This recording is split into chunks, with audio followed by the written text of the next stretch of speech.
நேயர்கள் அனைவருக்கும் வணக்கம். வெண்முரசு வெய்யோன் அத்தியாயம் 46. அரச பெரும் படகின் அகல் முற்றத்தில் இடையில் கையூன்று நின்றபடி அதை தொடர்ந்து விழி தொடும் தொலைவு வரை அலைகளில் எழுந்தமர்ந்து வந்து கொண்டிருந்த அஸ்தினபுரியின் படகு நிறையை கர்ணன் நோக்கினான். அவன் ஆடை எழுந்து சிறகடித்தது. தலைமயிர் கற்றைகள் பறந்தன. வீசும் காற்று தன்னிலிருந்து எண்ணங்களை சிதறடித்து கொண்டு செல்வதாகவும் அவ்விரைவிலேயே எண்ணங்கள் ஊறிக்கொண்டிருப்பதாகவும் உணர்ந்தான். எடை மிக்க காலடிகளுடன் நெருங்கி வந்த துச்சாதனன், மூத்தவரே என்று வெடிக்குரலில் அழைத்தான். கர்ணன் திரும்பி புருவத்தை தூக்க உரக்க நகைத்தபடி அவன் படகிலிருந்து சுட்டி காட்டி, வாத்து கூட்டம் போல் இருக்கிறது, 1000 வாத்துக்கள் என்றான். கர்ணன் புன்னகைத்தான். தன் கலைந்த குழலை அள்ளி கட்டி கொண்டான். துச்சாதனன் பாய்வடத்தை பற்றியபடி நின்று தொடர்ந்து வந்த படகுகளை நோக்கி கை சுட்டி, 260 படகுகளில் வரிசை செல்வம் ஏற்றப்பட்டுள்ளது. காவல் படகுகளும் அகம்படியர் படகுகளும் அணிபர்த்தியர் படகுகளும் என மேலும் 1000 படகுகள் வருகின்றன. இத்தனை பெரிய அணியூர்வலம் இன்று வரை பாரத வருஷத்தில் நடந்ததில்லை என்று சற்று முன் சூதர் சுபகர் பாடிக்கொண்டிருந்தார். நான் அவருக்கு ஒரு முத்து மாலையை அளிக்க விரும்பினேன். ஆனால் கழுத்தில் நான் முத்து மாலை அணிந்திருக்கவில்லை. ஆகவே ஒரு குடுவை யவன மதுவை அளித்தேன் என்றான். கர்ணன் புன்னகைத்தபடி, நன்று என்றான். கேட்டுவிட்டேன் மூத்தவரே. துவாரகையிலிருந்து 140 படகுகள் இந்திரபிரஸ்தத்திற்கு சென்றன. பாஞ்சாலத்திலிருந்து 80 படகுகள் மட்டுமே. நாம் 10 மடங்கு படகுகளுடன் செல்கிறோம். கர்ணன் புன்னகைத்தான். துச்சாதனன், அஸ்தினபுரியின் கருவூலம் இத்தனை ஆழம் மிக்கது என்று சில நாட்களுக்கு முன்புதான் எனக்கே தெரியும். பல அடுக்குகளாக அது இறங்கி சென்று கொண்டே இருக்கிறது. மேலே இருக்கும் நம் அரண்மனைக்கு நிகரான ஒரு புதையுண்ட அரண்மனை வளாகம் அது என்றான். கர்ணன், அஸ்தினபுரியின் குலமுறை போல என்றான். ஆம், அதேதான் நானும் எண்ணினேன். இங்கிருந்து மாமன்னர் குரு வரை ஓர் அடுக்கு, குருவிலிருந்து ஹஸ்தி வரை இன்னொரு அடுக்கு, ஹஸ்தியிலிருந்து யயாதி வரை இன்னொரு அடுக்கு என்றான் துச்சாதனன். அங்கிருந்து புதனுக்கும் பின்னர் சந்திரனுக்கும் இறுதியில் விண்ணளந்த பெருமாளுக்கும் செல்ல முடியும் என்றான் கர்ணன் சிரித்தபடி. அதை வேடிக்கை என்று எடுத்துக்கொள்ளாத துச்சாதனன், ஆம் மூத்தவரே, அஸ்தினபுரியின் கருவூலம் விண்ணவர் மட்டுமே அறிந்தது. இந்திரபிரஸ்தம் நம்மிடம் அதில் பாதியை வாங்கி சென்ற போது திகழ் கருவூலத்தில் மட்டுமே பங்கு அளிக்கப்பட்டது என்று விதுரர் சொன்னார். ஏனெனில் பெருஞ்செல்வத்துடன் அவர்கள் சென்றால் அவற்றை பாதுகாக்க போதிய படை வல்லமை இல்லாதிருக்கக்கூடும் என்று அவர் ஐயுற்றிருந்தார் என்றான். கர்ணன் அப்போது அவனை தவிர்க்க எண்ணினான். ஆனால் அவன் கிளர்ச்சி கொண்டிருந்தான். அத்துடன் தொன்மையான மூதாதையர் செல்வம் விற்கப்பட முடியாதது. கையில் உள்ளது என்று அது அளிக்கும் பெருமிதம் மட்டுமே அதன் பயன். அவர்கள் இடருற்றால் அதை விற்க முனையக்கூடும். எதிரிகள் அதை கைப்பற்றக்கூடும். ஆகவே அவர்கள் கோட்டை சமைத்த பின் அளிக்கலாம் என்று கருதியிருந்தார். அள்ளி அள்ளி வெளியே வைத்த போது குபேரனின் கருவூலம் போன்றிருந்தது மூத்தவரே. ஆனால் மூத்தவர் ஒரு கணம் கூட எண்ணாமல் அவற்றில் பாதி யுதிஷ்டருக்கு உரியது என்று சொல்லிவிட்டார். விதுரரே சற்று திகைத்து விட்டார். அரசரிடம் அவரே, எண்ணிச் சொல்லுங்கள் அரசே, இப்பாரத வருஷம் கண்டதில் மிக பெரும் செல்வம் தாங்கள் அளிக்கவிருப்பது என்றார். அவர்களுக்குரியது அவர்களுக்கே என்று சொல்லி அரசர் கையசைத்தார். விதுரர் கை கூப்பினார் என்றான் துச்சாதனன். கதை சொல்லும் குழந்தைகள் போல அவன் விழிகள் விரிந்திருந்தன. ஆனால் அச்செல்வத்தை எடுத்து பெருமுற்றத்தில் நிறுத்தத் தொடங்கிய போது தம்பி துச்சலன் நினைவிழந்து விழுந்து விட்டான் என அவனாக எழுச்சியுடன் சொன்னான். வைரக்கற்கள் அடங்கிய ஆமாட பெட்டிகளே 1000ற்கும் மேல், பொற்குவியல் பவழங்கள் முத்துக்கள் என பெட்டி பெட்டியாக அரிய வைரங்கள் பதிக்கப்பட்ட உடைவாள் பிடிகளே 10,000. படுத்திருக்கும் விண்ணவனின் ஒரு பெருஞ்சிலை, அதில் பதிக்கப்பட்டுள்ள வைரங்கள் அஸ்தினபுரியின் மதிப்பை விட மிகை என்றார் மணிநோக்கர். துச்சாதனன் குரலை தாழ்த்தி, செல்வம் விழிகளை நிறைக்கும் போது ஏன் அவ்வளவு அச்சம் எழுகிறது மூத்தவரே என்றான். கர்ணன், செல்வம் நம்மை பாதுகாக்கும். பெருஞ்செல்வத்தை நாம் பாதுகாக்க வேண்டும். அதனால்தான் என்றான். உண்மை உண்மை என்று தொடையில் தட்டி துச்சாதனன் கூவினான். அத்தனை செல்வத்தை பார்க்கையில் அவை நம் அரண்மனைக்கு கீழாயிருந்தன. இவற்றின் மேலா இத்தனை நாள் நிம்மதியாக விழி துயின்றோம் என்று எண்ணி உளம் பதைத்தேன். உண்மையில் என்ன நினைத்தேன் தெரியுமா? நல்ல வேளை, இவற்றில் பாதியை அங்கு கொடுக்கிறோம். அஸ்தினபுரியை விட பெரிய கோட்டையும் கருவூலங்களும் அங்கு உள்ளன என்றுதான். பொருட்சான்று என்பதனால் கௌரவர் நூற்றுவரும் அங்கு இருந்தோம். தங்களுக்கு அழைப்பு வந்ததை தாங்கள் தவிர்த்து விட்டீர்கள். கர்ணன்: ஆம், அங்கு நீங்கள் நூற்றுவர் மட்டுமே இருக்க வேண்டும் என்று நான் எண்ணினேன் என்றான். ஏன் என்றான் துச்சாதனன். அது அவ்வாறுதான் என்றான் கர்ணன். மேலே அதை எண்ணாமல் அவன், ஆனால் எங்களில் 4 பேர் மட்டுமே அதை செல்வமென பார்த்தோம். மற்ற அனைவருக்கும் அவை விளையாட்டுப் பொருட்களாகவே தெரிந்தன என்றான். அவனே மகிழ்ந்து சிரித்து, வாளற்ற உடைவாட்பிடிகளை எடுத்து ஒருவரோடு ஒருவர் போர் புரிந்தார்கள். வைரங்கள் பதிக்கப்பட்ட கிண்ணங்களை மணிமுடிகள் என தலையில் சூடிக்கொண்டார்கள். அருமணிகள் மின்னும் பொற்கவசங்களை எடுத்து தங்கள் பின்பக்கங்களில் அணிந்து கொண்டு தெருக்கூத்தர்களின் இழிவித்தை காட்டி நகைத்தனர். அவற்றின் மதிப்பு அவர்களுக்கு தெரியவே இல்லை என்றான் கர்ணன். அல்லது அவற்றின் மதிப்பு அவர்களுக்கு தெரிந்திருக்கிறது என்றான் துச்சாதனன். அவன் எந்த பொருளில் அதை சொன்னான் என்பதை கண்களை சுருக்கி நோக்கிவிட்டு எண்ணி ஏதும் பிடி கிடைக்காமல் தலையை அசைத்து, அத்தனை பெருஞ்செல்வம் இதோ இந்த படகுகளில்தான் ஏற்றப்பட்டது. தேர்ந்தெடுத்த அமைச்சர்களும் ஏவலர்களும் மட்டுமே அன்று அம்முற்றத்தில் இருந்தனர். அத்தனை கண்களிலும் பாதாள தெய்வங்களை கண்டேன். அவர்கள் ஒவ்வொருவரும் அதன் பொருட்டு பெற்ற தாயை கொலை செய்வார்கள் என்று தோன்றியது. ஆம் மூத்தவரே, அவர்களில் எவரும் அதன்பின் பல நாட்கள் துயின்றிருக்க மாட்டார்கள் என்றான். உடனே முகம் மாறி, ஏனெனில் நான் துயிலவில்லை என்று துச்சாதனன் சிரித்தான். மூத்தவர் என்னிடம் எனக்கு என்ன தேவையோ எடுத்துக்கொள்ளச் சொன்னார். எனக்கு எதற்கு அதெல்லாம்? நான் மூத்தவரின் அருகே நின்றிருப்பவன், அவ்வளவுதான் என்றான். அவன் முகம் மீண்டும் கூர்மை கொண்டது. அரண்மனைக்கு சென்று கண்மூடினாலே அச்செல்வம் தான் எழுந்து வரும். ஆனால் உயிருள்ளவையாக, நண்டுகள், அட்டைகள், வண்டுகள், புழுக்கள், பூச்சிகள் போல அருவருத்தும் அஞ்சியும் எழுந்து அமர்வேன். செல்வம் நம் கனவில் ஏன் இத்தனை அருவருப்புக்குரியதாக வருகிறது மூத்தவரே? கர்ணன்: ஏனெனில் விழித்திருக்கும் போது நாம் அவற்றை அவ்வளவு விரும்புகிறோம் என்றான்.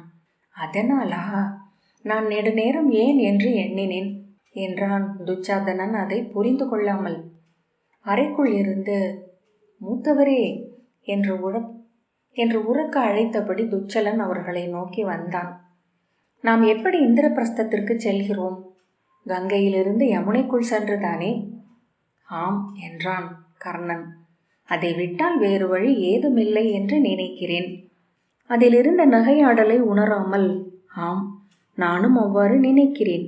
ஏனெனில் படகுகள் போவது நீர்வழியில் மட்டுமே என்று துச்சலன் சொன்னான்.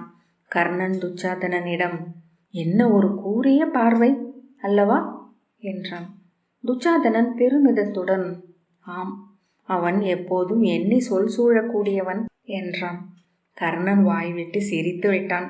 துச்சலனுக்கு பின்னால் வந்த துர்மதன், நான் சொன்னேன் எதற்காக நாம் இத்தனை சுற்றி போக வேண்டும் என்று. நமது புரவிப்படைகளை வழியிலேயே சுப்பிரவனம் அல்லது பீதசிரங்கம் போன்ற துறை நகர்களில் இறக்கி குறுக்காக கடந்தால் மிக எளிதாக இந்திரபிரஸ்தத்திற்கு சென்றுவிட முடியுமே என்றான். கர்ணன், முடியும், ஆனால் ஏன் அதை செய்ய வேண்டும்? படகுகள் வசதியாக செல்கின்றன அல்லவா என்றான். ஆனால் புரவிகள் படகுக்குள் நிலையழிந்திருக்கும், அவை மண்ணில் ஓட விரும்பும் என்றான் துர்மதன். இந்திரபிரஸ்தத்தில் அவற்றை ஓட விடுவோம் என்று கர்ணன் சொன்னான். அங்கரே, அந்நகரே எப்படி இருக்கும் என்று நமக்கு தெரியாது. மேலும் அங்கு யாதவ திரள் கிழமி இருக்கும், புரவிகள் எப்படி ஓட முடியும் என்றான். கர்ணன் பதில் உரைக்காமல் உரக்க நகைத்தான். துர்மதன், நான் தங்களிடம் கேட்க விரும்புவது ஒன்றே. மூத்தவரே, நாம் இப்போது மகதத்தின் எல்லைக்குள் சென்று போகிறோம். இப்பெருஞ்செல்வத்தை மகதம் கொள்ளையடிக்கும் என்றால் என்ன ஆகும் என்று கேட்டான். கொள்ளையடிக்கும் என்றால் நன்று என்றான் கர்ணன். ஏன் என்று துச்சாதனன் கேட்டான். மகதத்துடன் இருக்கும் அத்தனை அரசர்களையும் இது ஒன்றை சொல்லியே நம்முடன் சேர்த்து கொள்ள முடியும்.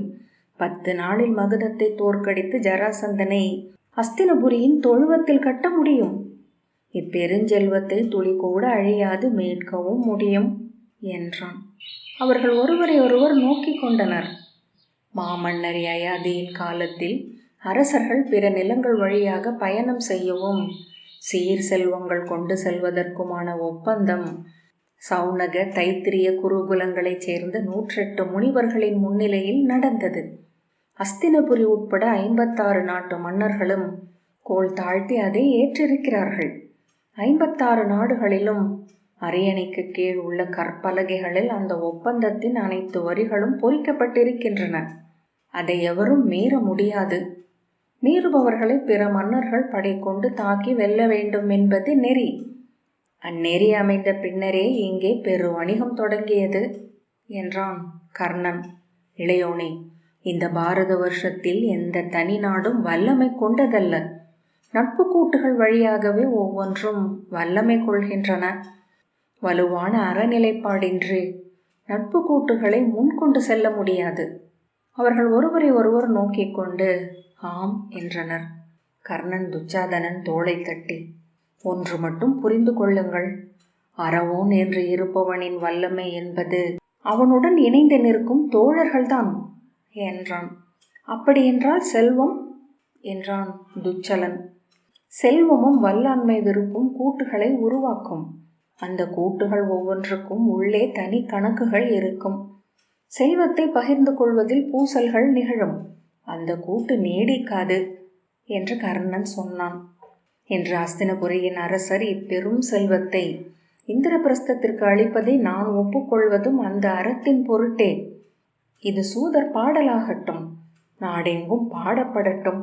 ஒவ்வொரு அரசரும் இதை அறிவார். இளையோரே, இன்று நிகழும் போட்டி இதுவே.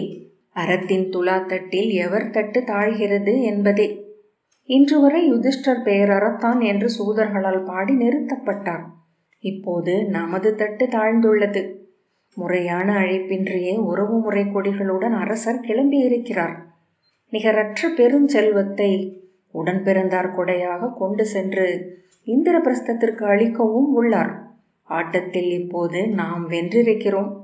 துச்சாதனன் இழுபட்டு நின்ற பாய்வடத்தில் பின்பக்கம் சாய்ந்து அமர்ந்து, இக்கொடைக்கு பின் இப்படி ஒரு நுண்கணிப்பு உள்ளதை நான் அறியவில்லை என்றான். அதை நானும் விதுரரும் அறிவோம். எங்கள் இருவரையும் விட நன்றாக கணிகரும் மாதுளர் சகுனியும் அறிவார்கள். இல்லையேல் அவர்கள் இக்கொடைக்கு ஒருபோதும் ஒப்புக்கொண்டிருக்க மாட்டார்கள் என்றான் கர்ணன். அறியாதவர் ஒருவர் உண்டென்றால் அது அஸ்தினபுரியின் அரசராகிய உங்கள் தமையன் மட்டுமே. அவர் மேலும் மேலும் தந்தையைப் போல் வெளியற்றவராக ஆகி கொண்டிருக்கிறார் என்றான். துர்மதன் உரக்க நகைத்து, ஆம், இதை நானே உணர்ந்தேன். அவரது உடல் அசைவுகள் தந்தையைப் போல் ஆகின்றன. முன்பெல்லாம் எங்களை பார்க்கையில் கண்களில் மட்டுமே கனிவு தெரியும். இப்போது எப்போது பார்த்தாலும் இளையவர்களை அள்ளி அணைத்துக் கொள்கிறார். தந்தையைப் போல தோள்களையும் புயங்களையும் தலையையும் தடவி பார்க்கிறார் என்றான். துச்சலன் சற்று கவலையுடன், அவருக்கு உண்மையிலேயே பார்வை குறைகிறதா மூத்தவரே என்றான். கர்ணன் உரக்க நகைத்து, சுவடிகளை அவையில்தானே படிக்கிறார் என்றான். இல்லையே, சுவடிகளை பிறர்தானே படித்து காட்டுகிறார்கள். அது அரச சுவடிகளை, மந்தன ஓலைச்சுருளை அவர்தானே படிக்கிறார். துர்மதன், அவற்றை சுபாகுவோ சுஜாதனோ தான் படிக்கிறார்கள் என்றான். கர்ணன் செல்ல சலிப்புடன், அவர் எதைத்தான் படிக்கிறார்? அவர் யவன மது புட்டிகளின் மரமூடியின் தலையில் பித்தளை வில்லையில் எழுதி பொறுத்திருக்கும் சிறிய எழுத்துக்களை மட்டும் தானே படிக்கிறார். அதை நான் பார்த்தேன் என்றான் துர்மதன் சிரித்தபடி. அவற்றை படிக்கும் மொழி அறிவு அவருக்கு உண்டா என்றான் கர்ணன். இல்லை, ஆனால் அவற்றில் எழுதப்பட்டிருக்கும் எழுத்துக்களை தெரிந்த எறும்புகளை அடையாளம் காண்பது போல் அவரால் காண முடியும். அவருக்கு தெரிந்த எழுத்துக்கள் இருக்கிறதா என்று உறுதி செய்த பின்னரே அவர் அதை அருந்துவார் என்றான் துர்மதன். எழுத்துக்கள் இல்லையேல் அருந்த மாட்டார் என்றில்லை என்றான் துச்சாதனன். அவ்வெழுத்துக்கள் முறையாக இல்லாத புட்டிகளை இறுதியாக அருந்துவார். கர்ணன் சிரித்தபடி நன்று என்றான். அறைக்குள் இருந்து சுஜாதன் வெளிவந்து, மூத்தவர்களே, இங்கு நின்று பேசிக்கொண்டிருக்கிறீர்களா என்றபடி அருகே வந்தான். உள்ளே மூத்தவர் தங்களை தேடினார். என்னையா என்றபடி கர்ணன் எழுந்தான். ஆம், கிளர்ச்சி அடைந்திருந்தார். தாங்கள் தனியாக வர வேண்டுமென விழைகிறார். கர்ணன் துச்சாதனனின் தோளை தட்டிவிட்டு மேலாடையை சீரமைத்து கொண்டு நடந்தான். மரப்படிகளில் இறங்கி உள்ளறைக்கு சென்றான் கர்ணன். அறைக்குள் பீடத்தில் அமர்ந்திருந்த துரியோதனனின் கையில் பொற்செதுக்குகள் பதிக்கப்பட்ட கொம்புரை கொண்ட குறுவாள் ஒன்று இருந்தது. கதவை மூடுக மூத்தவரே என்றான். கர்ணன் கதவை மூடிவிட்டு அமர்ந்தான். துரியோதனன் குழந்தைகளுக்குரிய பரபரப்புடன் இருப்பதைப் போல் தோன்றியது. அந்த குறுவாளை நீட்டி, இதை பார்த்திருக்கிறீர்களா என்றான். கர்ணன் அதை வாங்கி நோக்கினான். அதிலிருந்த காகமுத்திரையை நோக்கிய பின் துரியோதனனிடம், காகம் எவருடைய லட்சணை என்றான். சுக்ராச்சாரியாரின் லட்சணை என்றான் துரியோதனன். கர்ணன் மெல்லிய மேய்ப்பு கொண்டான். அதை தூக்கி கண்ணருகே பிடித்து, முதலரசியின் குருவாள் என்றான். ஆம், நம் கருவூலத்திலிருந்து இதை எடுத்தேன். கர்ணன் தன்னுள் எழுந்த சிறு ஐயத்துடன், எதற்காக? துரியோதனன் கிளர்ச்சியுடன் சென்று அருகே இருந்த ஆமட பெட்டியை திறந்தான். நீங்கள் இதை பார்த்திருக்க வாய்ப்பில்லை என்றபடி விலகினான். அவன் திறக்கும் போதே கர்ணனின் உள்ளம் மின்னி இருந்தது. உள்ளே இருந்த மணிமுடியை நோக்கியபடி அவன் அசையாமல் நின்றான். தேவயானியின் மணிமுடி என்றான் துரியோதனன். பாரத வருஷத்தின் முதல் சக்கரவர்த்தினை அணிந்து அரியணை அமர்ந்தது. 8 திருமகள்கள் பொறிக்கப்பட்ட 8 இதழ்கள் கொண்ட தாமரை மலர் வடிவில் இருந்தது அந்த முடி. அவ்விதழ்களில் வைரங்கள் செறிந்திருந்தன. முதல் திரு, மகவுத்திரு, கல்வித்திரு, பொருள் திரு, கூலத்திரு, கரித்திரு, மரத்திரு, வெற்றித்திரு, 8 எழுந்தவள் என்னும் சொல்லில் எழுந்தவள். மலர்ச்செண்டா வெட்டி எடுத்து தாளத்தில் வைத்து குருதி துடிக்கும் நெஞ்ச குலையா?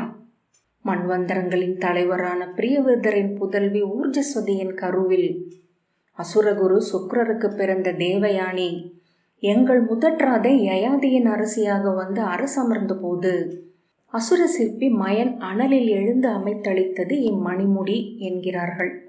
மார்கழி முழு நிலவில் மகம் நாளில் முதல் பேரரசி இதை சூடி கோலேந்தி குடை நிழல் அமர்ந்தாள்.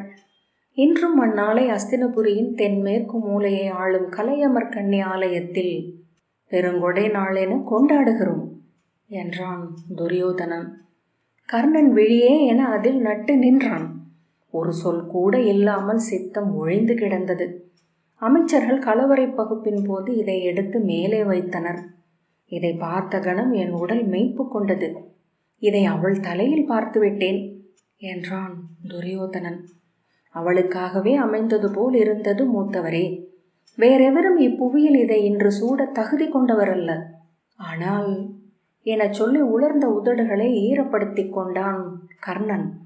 விதுரரிடமோ பிற எவரிடமோ நான் சொல்லவில்லை. நானே சென்று கருவூலத்தை திறந்து இதை எடுத்து பெட்டிக்குள் வைக்கும்படி ஆணையிட்டேன். கிளம்பும்போது என்னுடன் இதை எடுத்துக்கொண்டேன். தேவயானியின் மணிமுடியை இனி அவள் அணியட்டும்.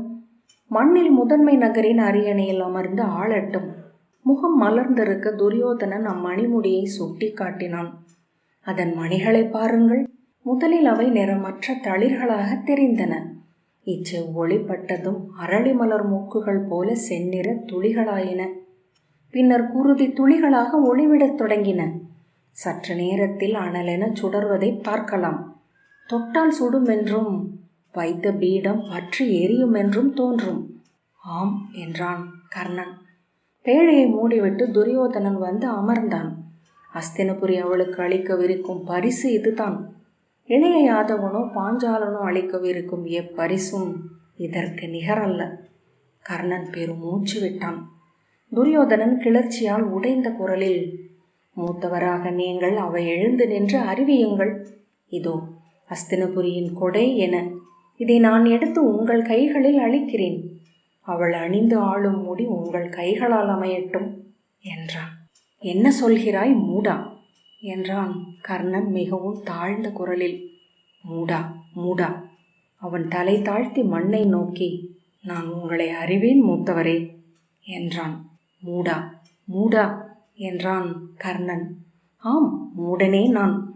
அவன் தொண்டை இடற கைகளை அசைத்தான். ஆனால் நான் அறிவேன். கர்ணன், இல்லை, இதை அணிபவள் பாரத வருஷத்திற்கே அரசியாக வேண்டும். இளையோனே, உன் கனவுகளை நான் அறிவேன். எந்த கனவும் தேவையில்லை என்றான் துரியோதனன். வென்று செல்லுங்கள் மூத்தவரே. அந்த வீண் சிரிக்கு முன் நிமிர்ந்து நில்லுங்கள். இது அன்னை பிருதை அணிந்த முடி. இதை உங்கள் கொடையாக. அவன் இரு கைகளையும் விரித்து உடனே எழுந்து நின்றான். என்னால் சொல்ல முடியவில்லை. நான் எளியவன்.